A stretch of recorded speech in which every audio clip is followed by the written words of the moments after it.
अनंत कोटि दंडवत सतगुरु देव को। अपना विषय चल रहा था पिछला पंचदशी का 14वां प्रकरण, जिसमें आखिरी 5 प्रकरण आनंद के चल रहे थे। तो उसमें अपना ये 14वां प्रकरण है, चौथा प्रकरण है विद्यानंद। तो आखिर विद्यानंद क्या है? आपको थोड़ा सा बताया था कि विद्यानंद माने ज्ञान का आनंद। जो भी विद्या पढ़ते हैं, हम ज्ञान प्राप्त करते हैं, उसका एक आनंद होता है, जीव को उसका आनंद आता है। और फिर शुद्ध रूप से इस विद्यानंद को बतलाया था इस प्रकरण के अध्याय के अनुसार कि आत्मा और ब्रह्म के ज्ञान से, आत्मा का ब्रह्म रूप से जानने पर जो आनंद है वो विद्यानंद है असली रूप से।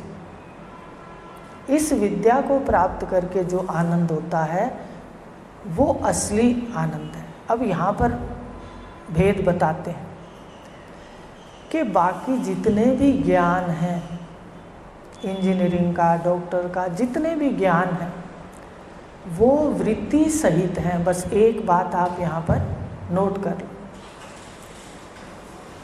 जितने भी ज्ञान हैं उनमें से आनंद है उस वक्त हमारी वृत्तियों सहित वो ज्ञान है।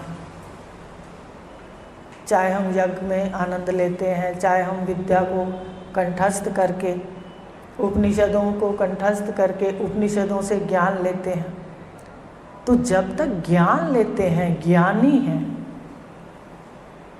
तब तक वृत्ति है। इस वक्त भी क्या है आपके पास? आप ज्ञान को समझ रहे हो।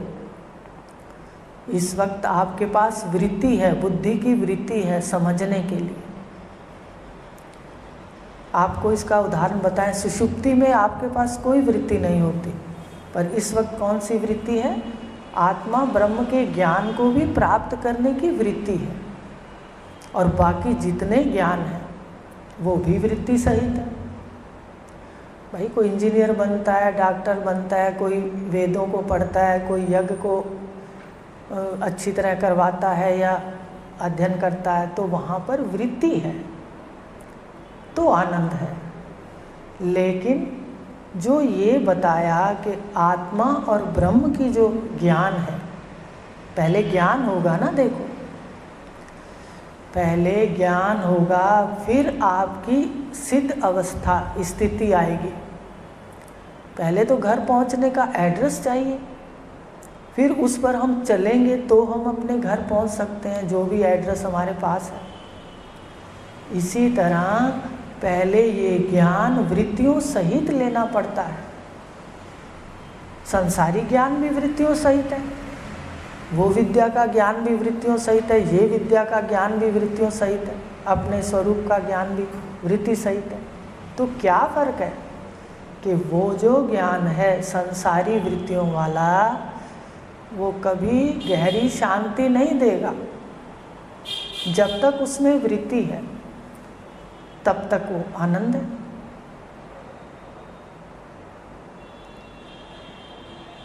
योगानंद भी देखो, जब तक योग है, अभ्यास है योग का, तब तक आनंद है।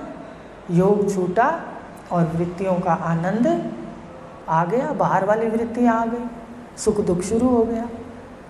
योगानंद में योग के अभ्यास का आनंद है तो है, नहीं तो नहीं। आत्मानंद के अंदर विवेक का आनंद है। जब तक हम विवेक करते रहे, मैं आत्मा हूँ, आत्मा हूँ, आत्मा हूँ, लेकिन जब विवेक हटा तो वो संसारी वृत्ति आ गई।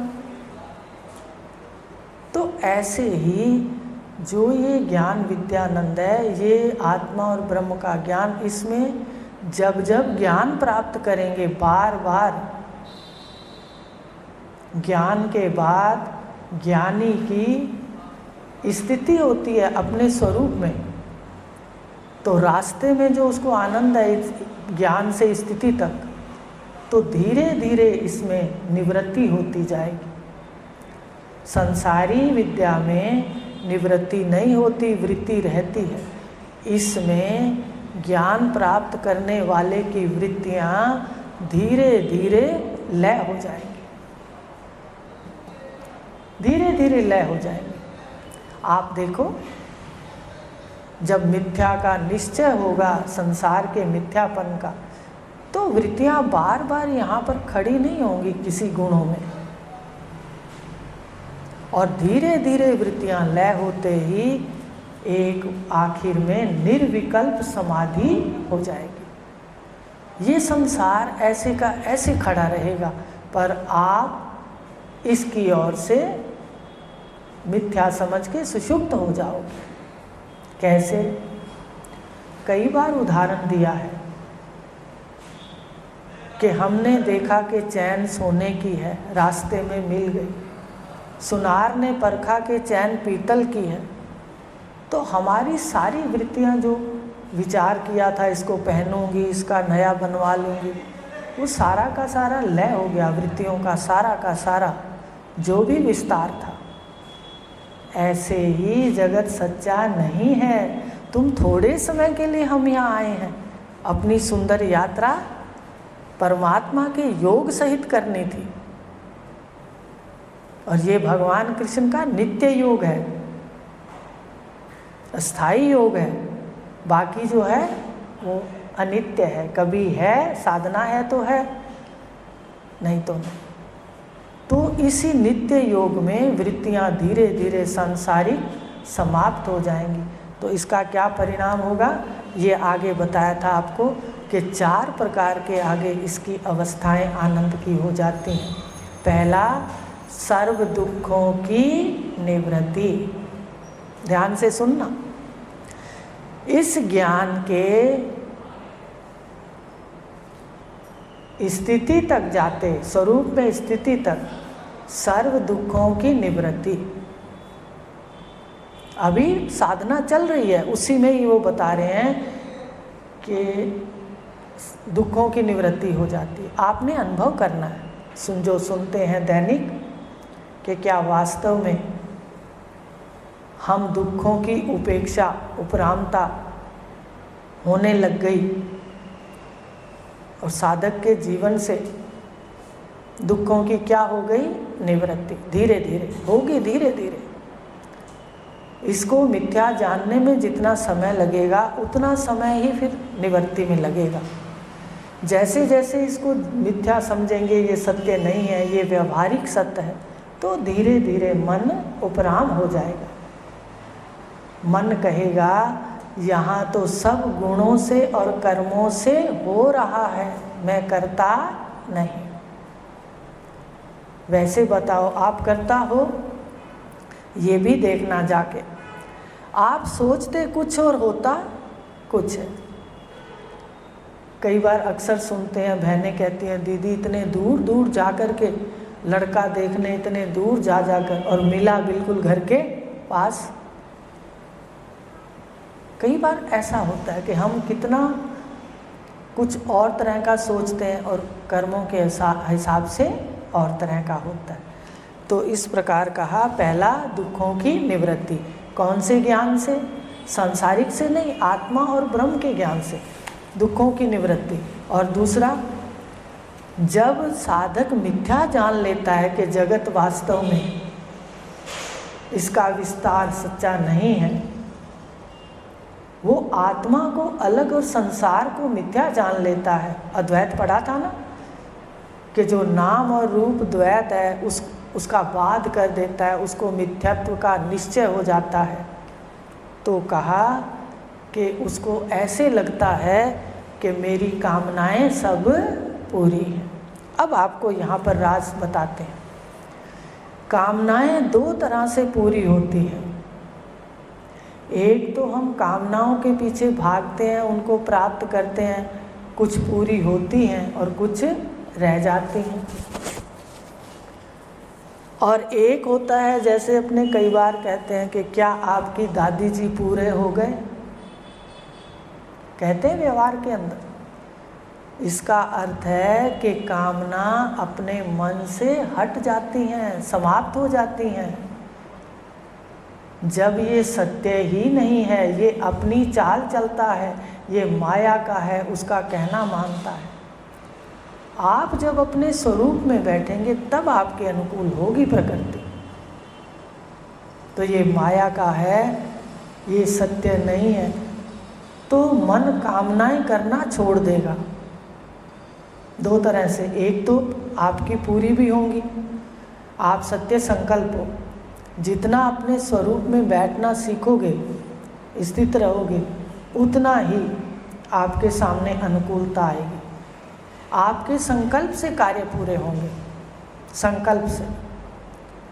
और दूसरा, ये मिथ्या जानकर कि जगत सच्चा नहीं है, शरीर भी सत्य नहीं है, कुछ अल्पकाल का है, तो कामनाएं धीरे धीरे अपने कारण के अंदर, मन के अंदर लीन हो जाएंगी। एक ये पूरी है, ऐसे होंगी। कुछ कामनाएं पूरी होंगी, कुछ कामनाएं जानकर धीरे धीरे लीन हो जाएंगी।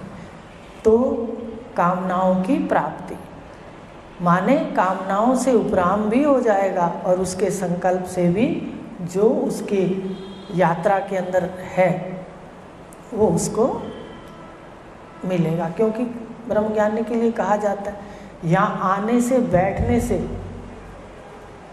सिर्फ बैठने से उन्होंने कहा दुखों की निवृत्ति और माया उसके घर, प्रकृति उसके अनुकूल होना शुरू हो जाती है। तो इस प्रकार कामनाएं उसकी प्राप्त हो जाती हैं। दो तरह से बताया, एक वास्तव में कामनाएं धीरे धीरे क्या हो जाएंगी, लय हो जाएंगी। आप मुझे अपना अनुभव भी बताओ। इधर तो पता है कि जैसे इतना ज्ञान लेते जाएंगे कामनाएं उठेंगी नहीं, सत्य होगा तो कामना उठेगी, सोने की चैन होगी तो ही कामना उठेगी कि इसका ये बनाऊं, इसका ये बनाऊं। और तीसरा क्या बताया इस ज्ञान से, आत्मा और ब्रह्म के ज्ञान से तीसरी क्या चीज़ मिलेगी कि ये जीव अपने को कृत समझेगा। जिस काम के लिए आया था वो काम पूरा हो जाता है, जिस काम के लिए आया था उस काम को ये पूरा समझ लेता है। भगवान ने भी गीता के अंदर कहा है कि वो दक्ष है, चतुर है, जो अपने को जान लेता है, आत्मा ब्रह्म आश्रय को जान लेता है, जिस काम के लिए आया था वो पूरा कर लेता है, वही तो चतुर है।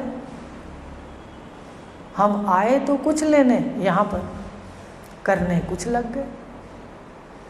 इसलिए भगवान ने कहा वो दक्ष नहीं है, वो मूर्ख है।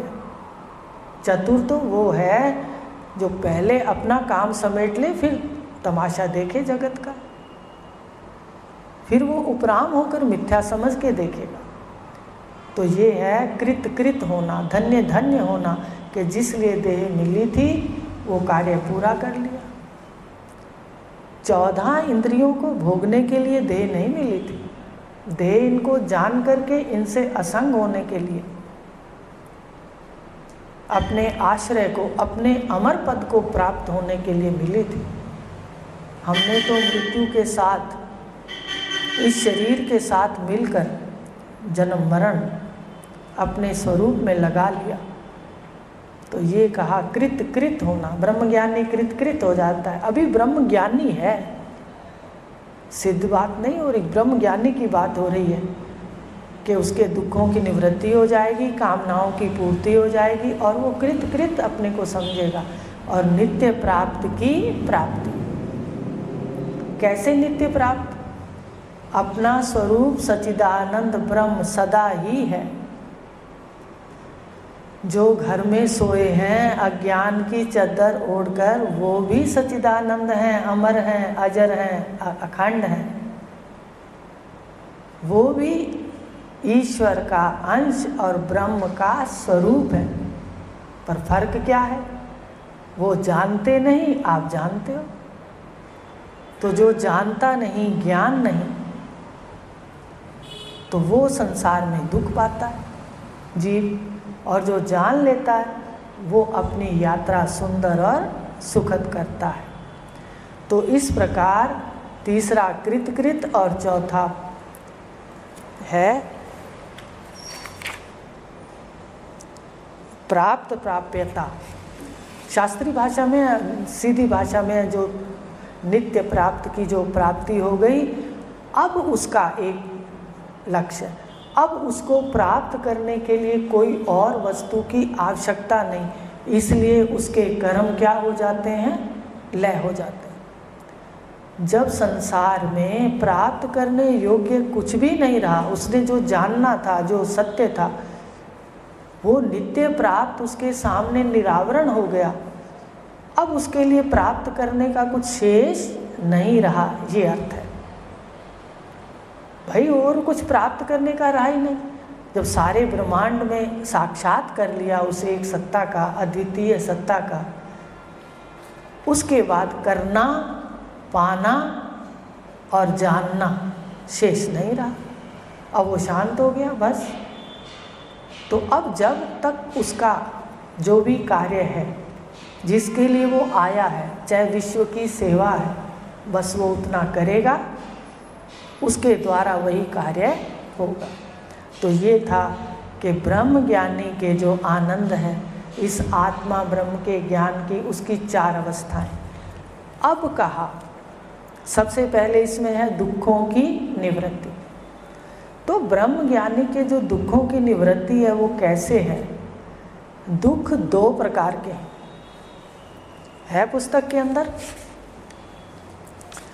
दुख 2 प्रकार के हैं, एक तो इस लोक के और दूसरा परलोक के।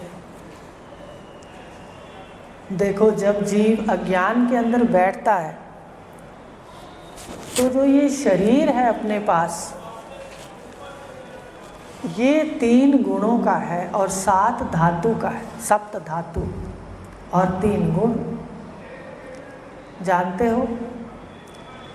तो सतोगुण का, रजोगुण का और तमोगुण का जब खान पान से या प्रारब्ध से इनमें आपस में मेल नहीं रहता शरीर के अनुसार, तो शरीर के अंदर रोग खड़े हो जाते हैं।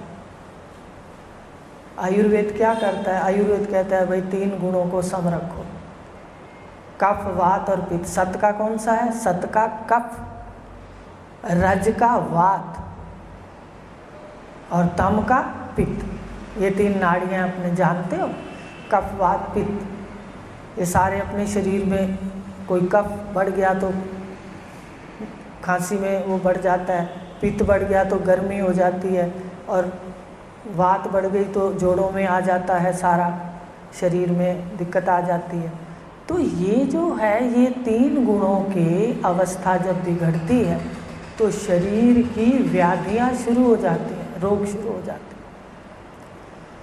अब शरीर के जितने भी रोग हैं, जब ब्रह्म ज्ञानी ज्ञान लेता है और देह को मिथ्या जानता है, देह के आकार को मिथ्या जानता है, इसके व्यवहार को मिथ्या जानता है, तो उसका मन शांत और उपराम हो जाता है, सम हो जाता है। ध्यान देना। और अगर नहीं है तो इसकी कोशिश करो। ये ज्ञान में योग है ना, देखो इसमें सम हो जाएगा। तो जब मन सम हो जाएगा, मिथ्या जानकर सच्चा नहीं है, उपराम हो जाएगा, तो उसके गुणों का जो आपस में योग है वो शांत होने लगेगा, सत्प्रधान होने लगेगा। और सत्प्रधान से जो भी शरीर के कष्ट हैं वो दबने लगेंगे। देखो, कष्ट तो ब्रह्मज्ञानी के भी शरीर के, अगर प्रारब्ध के उसके हैं तो होते हैं, लेकिन वो क्षीण हो जाते हैं। आपको उपनिषद का मंत्र कई बार बताया है, क्षीयते चास्य कर्माणि तस्मिन् दृष्टे परावरे। उसके क्षीण होते, उसका शरीर का जो है वो शांत सत्प्रधान हो जाता है और रोग दबने लगते हैं। और वो मिथ्या भी जान लेता है तो ज़्यादा इसके अंदर जीता नहीं है। अज्ञानी व्यक्ति तो सारा दिन शरीर में ही जीता, वो कहता है हाय टांगों में ये हो गया। जब देखो ज़्यादातर परिवारों में यही बात आती है, कोई कहता है मेरे घुटनों में, कोई कहता है मेरी कमर में, कोई कहता है मेरी आँखों में, टांगों, सिर में। तो ये जो शरीर की कथा है ये अज्ञान में ज़्यादा होती है। जानकार जो ब्रह्म ज्ञानी है, अभी निष्ठावान की बात तो बाद में, ब्रह्म ज्ञानी भी इसकी चर्चा ज़्यादा नहीं करता, वो इन विचारों में नहीं जीता, वो सत्य के विचार में रहता है कि ये तो वास्तव में सप्त धातु की है, तो इसमें तो षट विकार आएंगे तो ध्यान दो। वो इससे ज्ञान लेते हुए शांत हो जाता है उसका चित्त। तो शांत अवस्था में शरीर के जो रोग हैं वो दबने लगते हैं और साधना से उसको उत्साह रहता है, नित उत्साह रहता है जानकार को, ब्रह्म ज्ञानी को। तो इस लोक के पहले तो शरीर के दुख है, कोई बुखार है, कोई खांसी है, कितने प्रकार की बीमारियां हैं, देखो अभी कोरोना है। अब इस स्थूल शरीर के रोगों से भी उपराम हो जाता है, अब सूक्ष्म शरीर में भी रोग है। सूक्ष्म शरीर के कितने पुर्जे हैं? मन, बुद्धि, चित्त और अहंकार मुख्य है। अंतःकरण जो अंदर रह के कार्य करते हैं वो मन है, बुद्धि है, चित्त है, अहंकार है। ये भी तो रोग है। मन में किसका रोग है? सुख दुख मन के रोग है। अनुकूल प्रतिकूल मन के रोग है। कोई अनुकूल है तो सुख है, और कोई प्रतिकूल है तो अज्ञानी व्यक्ति उसी दुख में जीता है। देह के रोग बता दिए आपको, वो कैसे शांत होते हैं। सत्प्रधान सम रहने से मन सम रहेगा। अब मन के रोग हैं, मन के रोग हैं अनुकूल प्रतिकूल। अब बुद्धि के रोग हैं राग द्वेष, किसी को ऊंचा देख लिया अपने से, द्वेष होने लग गया, अंदर अंदर जलने लग गए। उसके घर तो ये है, मेरे घर भगवान ने क्यों नहीं दिया। तो ये अंतःकरण के रोग हैं। अहंकार भी रोग है। अहंकारी व्यक्ति जल्दी बीमार हो जाता है, रोग लगा लेता है अपने आप को, लेकिन अपने समझा नहीं सकते। कितना सुनने के बाद समझ आती ये बात, सुनते तो रोज हैं। तो मन के रोग हैं अनुकूल प्रतिकूल, सुख दुख। बुद्धि के रोग हैं राग द्वेष। अहंकार के रोग हैं चित्त चिंता करता रहता है, सारा दिन इसको सत्य मान करके सबकी चिंता करता है। अपने आगे की पीढ़ी की तो चिंता करता ही है, 7-7 पीढ़ियों की चिंता करता है, और लाओ और लाओ। तो चित्त की चिंता, मन का राग द्वेष, बुद्धि का राग द्वेष, मन का अनुकूल प्रतिकूल, सुख दुख, ये अहंकार, ये सबसे बड़े रोग हैं। ये अंतःकरण के हैं, इसको मानसिक रोग कहते हैं। इन रोगों का भी निरीक्षण करना है। इनको कैसे दूर करेंगे? तो ब्रह्मज्ञानी के दूर हो जाते हैं, क्योंकि उसका मन जान लेता है कि यहाँ गुणों का खेल सदा रहेगा। कोई भी सदा हमारे अनुकूल नहीं रहेगा, याद रखना, लिख लो। कोई सदा प्रतिकूल नहीं रहेगा। जो कल शत्रु था हो सकता है आज मित्र हो जाए, और जो आज मित्र है हो सकता है कल विपरीत हो जाए। ठीक है या नहीं है? तो क्या सोचना? तत्वज्ञानी गुणों के बारे में नहीं सोचता, वो कहता है ये तो गुण है।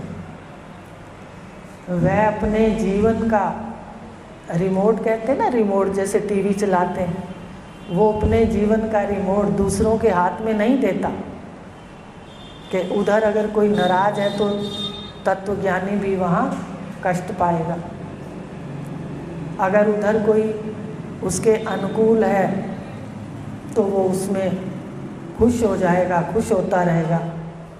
वो अंदर से सम रहता है, उसको पता तो चल जाता है कि फलाना अनुकूल है, फलाना प्रतिकूल है, तो थोड़ा सा वो उस तरह से व्यवहार करता है, लेकिन राग द्वेष नहीं करता। याद रखना, ये भी जानने योग्य है कि अगर हमारे अंदर राग द्वेष उठता है तो हम बार बार ज्ञान लें गुरुदेव से, बार बार मिथ्या का निश्चय करें कि ये तो मिथ्या है, बताइए सत्य है। ये तो कुछ समय का अपना यहाँ पर पार्ट है। तो इस प्रकार वो मानसिक रोगों को, गुणों के रोगों को भी नहीं उठाता। उसका मन ज्ञान से क्षम हो जाता है। क्यों? क्योंकि उसको पता है कि जगत वास्तव में सत्य नहीं है, ये लीला है, ये माया है। आए तो थे यहाँ पर आनंद लेने, लेकिन अज्ञान से हम दुखों में फंस गए। हम सदा चाहते हैं कि एक भी गुण मेरे विपरीत ना जाए। क्यों भाई? यही चाहते हैं अज्ञान में। कहते सारा दिन बस हमारे को ना कोई पूजता रहे, लेकिन जगत कहता है कि 3 गुण बदलते हैं। इसलिए इन गुणों को ध्यान से नहीं लेना है। बस समझ आ जाए कि अच्छा अब इसका सत प्रधान हो गया, अब ये मेरी प्रशंसा भी कर सकता है, अच्छे अच्छे कार्य भी बता सकता है। और जब देखो कि किसी का तम प्रधान है, आपकी निंदा भी कर सकते हैं, आपको कुछ कह भी सकते हैं, विपरीत भी जा सकते हैं। जानकार को पता होता है तम इसका है, मैं क्यों उठाऊं, सत्य इसका है, सत्य भी नहीं उठाना। ज़्यादातर क्या होता है कि कोई निंदा करता है तो हम अपने को दृष्टा हूँ, साक्षी हूँ, मिथ्या है, ये कहना शुरू कर देते हैं। लेकिन जब कोई अपनी प्रशंसा करता है तो कहते बहुत अच्छा है, बहुत अच्छा है, अंदर से खुश होते हैं। ये ध्यान देने वाली बात है। ये सबसे बड़ा गलती है, सबसे बड़ी। उस समय में हमें पीछे हट जाना चाहिए कि ये इसका गुण है, मुझे नहीं अंतःकरण में ले जाना। किसी की प्रशंसा ना लो, किसी की निंदा ना लो, ये उनके गुण हैं। हम क्यों उनके गुणों के अनुसार अपने जीवन को बदलें? हमें एक शब्द में रहना है जो गुरु का है। एक अलफ पढ़ाया सतगुरु ने, दूजे हर्फ पका के की लेना। एक ही अलफ तत्वमसि, तो दूसरे शब्दों का जाल किस लिए अंदर ले जाना? आ रही बात समझ में? तो ये है दुखों की निवृत्ति। कौन कौन से दुख हैं? इस लोक के दुख हैं शारीरिक, स्थूल शरीर के दुख, शरीर स्थूल मकान के दुख, जितना भी स्थूल अपने पास विस्तार है, ऐश्वर्य है, गाड़ी है, सोफा है, मकान बड़े हैं, कोई भी चीज़ है, उसके सुख के साथ दुख भी जुड़ा है। ऐसे मानसिक भी जो सूक्ष्म शरीर है, अंतःकरण, वहाँ भी दुख है। तो जानकार इनमें मिथ्या समझ करके अपने में शांत हो जाता है तो इन दुखों से बच जाता है। और दूसरे दुख हैं परलोक के, लेकिन जानकार परलोक के लिए भी दुख नहीं उठाता। जानकार को पता है कि जो इस लोक में 3 गुणों से सुख दुख है वो स्वर्ग तक भी हैं। स्वर्ग में भी सुख भी है और दुख भी है। कैसे? आपने जितनी देवताओं की कहानी सुनी होगी या देखी होगी, वहाँ राग भी है आपस में और द्वेष भी है? तो जानकार स्वर्ग जाने तक की भी इच्छा नहीं रखता, दूसरे लोगों की तो बात ही छोड़ो। जानकार स्वर्ग के भी राज जान लेता है, इस लोक के भी राज जान लेता है, इसलिए वो कहीं जाना नहीं चाहता। वो कहता है जहाँ भी जाऊँगा, जिस चोले में जाऊँगा, जिस लोक में जाऊँगा, वहाँ 3 गुण सदा ही हैं, मुझे कहीं नहीं जाना। और फिर आपने जब शुरू में पढ़ा था कि साधक के लक्षण होने चाहिए, षट संपत्ति से युक्त हो साधक, तो पहला साधन क्या था? विवेक। और दूसरा था वैराग। याद है? वैराग के क्या लक्षण बताए थे? कि इस विद्या में इस लोक से लेकर के स्वर्ग लोक तक के जितने भी ऐश्वर्य हैं उससे उपराम हो जाएगा, जो वो अपने घर पहुँचेगा, वो वैरागी है। तो जानकार को स्वर्ग का भी पता लग जाता है कि वहाँ भी प्राप्त करने योग्य कुछ नहीं। देखो, कमाया तो धरती लोक में और खाया स्वर्ग लोक में, और जब वो पूंजी खत्म हो जाएगी तो भगवान ने गीता में कहा उसको फिर पृथ्वी लोक पे गिरा दिया जाएगा कि फिर कर्म कर। कैसे? जैसे अपने साल में एक बार बाहर घूमने जाते हैं तो जितनी पूंजी अपने पास होती है उतनी देर ही वहाँ आराम से बैठ कर के खाते हैं, लेकिन फिर वापस कहाँ आना पड़ता है? अपने घर। कमाई के लिए यह लोक है, कर्मजन्य यह लोक है। कर्म यहाँ होते हैं और भोग 14 लोकों में है, लेकिन कर्म का लोक सिर्फ पृथ्वी लोक है, तो बार बार फिर यहाँ आना पड़ता है। तो जानकार को स्वर्ग के भोगों से भी उपरामता हो जाती है कि वहाँ भी 3 गुण है, वहाँ भी कोई किसी से राग कर रहा है, कोई द्वेष कर रहा है, इसलिए वो वहाँ भी जाना नहीं चाहता। इसलिए वो स्वर्ग के उस लोकों की भी उपरामता होने की वजह से स्वर्ग के लिए आगे के लिए जो कार्य हैं वो कर्ता भाव से नहीं करता। पुण्य को कर्ता भाव से नहीं करता, उसको पता है कि हर पुण्य के साथ कोई ना कोई पाप भी जुड़ा है, तो इसलिए पुण्य नहीं करता, तो उसको परलोक की चिंता नहीं, तो परलोक के लिए कर्म भी नहीं करता। तो इसलिए उसके दोनों लोग उसकी तरफ से वो शांत हो जाता है। अब आगे अगली बार लेंगे, इतना ध्यान से सुन के आना, पढ़ के आना इसको, कि किस प्रकार 4 अवस्थाएं ब्रह्मज्ञानी के ज्ञान की होती हैं। सुखों पहले दुख की निवृत्ति, ठीक है, दुख अभाव के अंदर ये शारीरिक दुख और इस लोक के दुख और परलोक के दोनों दुखों से वो निवृत्त हो जाता है सिर्फ अपने आप को जानने से। स्वर्ग का रहस्य जान लेता है, इस पृथ्वी का रहस्य जान लेता है। जब सारे राज जान लेता है तो वो उपराम हो जाता है, शांत हो जाता है, उसकी वृत्ति कहीं नहीं जाती, क्योंकि वो तो है ही रोल्ड गोल्ड, उसमें सोने का है ही नहीं कुछ। तो आप ऐसा अनुभव कितना करते हो अगली बार पूछूंगी। उसके बाद ये चारों बातें भी याद करना। और दुख का अभाव अपन ने देखा कि इस लोक में शारीरिक दुख हैं, मानसिक दुख हैं, उनसे उपराम हो जाता है, ठीक है। और जो स्वर्ग के हैं उसके लिए भी वो कर्म नहीं करता। क्यों? क्योंकि वो जानता है कि 3 गुणों में राग द्वेष वहाँ भी है, इसलिए वहाँ भी उसको जाना नहीं अच्छा लगता, अपने आप में अपने आप को समेट लेता है। हरिओम शांति शांति।